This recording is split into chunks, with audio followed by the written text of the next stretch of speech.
personnage qui m'a inspiré, que j'ai rencontré dans mon quartier. D'accord, donc Voilà. c'est une personne du quartier qui Voilà, une vraie fait personne. le théâtre des C'est oiseaux. ça, c'est ça. Et vos premiers spectacles, comment ça vous est venu? Ça a d'abord été au petit théâtre et puis après ça a grossi, ou c'est une vocation oui, que vous aviez depuis toute petite? Ah non, d'abord c'était derrière le comptoir, parce que j'étais dans mon bar, Mhm. et avec les clients. Et puis après je suis passée sur scène, mais dans des petites scènes de ma ville. Mhm. Et puis après ça a été de la région, et puis après ça a été plus tard, beaucoup plus tard en national. Ouais, c'était une progression très sage et très lente. Très sage et très lent. Ouais. Et lorsqu'on a commencé à vous proposer à faire du national ou à quitter même votre Mhm. région, parce que quand on a la chance de vivre au soleil dans une région comme la nôtre, Exactement. on peut hésiter à partir à Paris. Ça a été pour vous quelque chose de naturel? Vous avez Ah non, pas naturel, non. Vous avez posé la question. Oui, oui, oui. Je me suis posé 3 ans.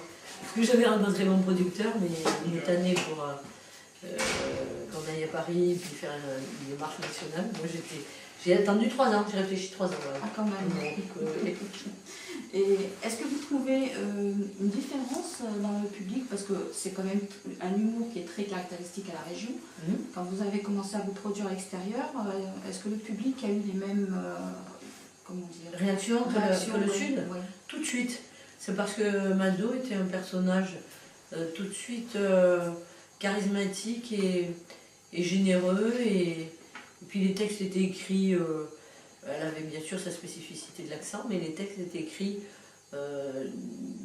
sur un ton plus universel, quoi, dans une forme large. Donc c'était pas, on ne se cantonnait pas à la région, quoi, dans le propos en tout cas. D'accord. Et aujourd'hui, l'inspiration de tous ces sketchs, enfin de tous ces spectacles, c'est toujours la même source? Ou vous élargissez un peu vos horizons? Alors là, je ne peux pas vous dire, parce que l'inspiration, c'est quelque chose de très pas rationnel, je dirais, du tout.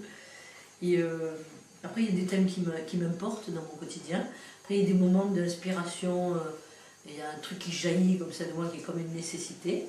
Il y a de tout. Dans un spectacle, il y a vraiment de toutes les formes de création. C'est vrai que c'est pas un seul point qui émerge pour la création, c'est plusieurs choses. Et au vu des événements que l'on a vécus au mois de janvier, est-ce que vous sentez que dans le public, il y a une répercussion? Non. Non. Moi, j'ai ressenti personnellement. Les gens ont d'autant plus envie de partager la joie, de se retrouver et de se réunir autour de moments joyeux. Voilà, peut-être la nécessité encore plus, je dirais. D'accord. Voilà.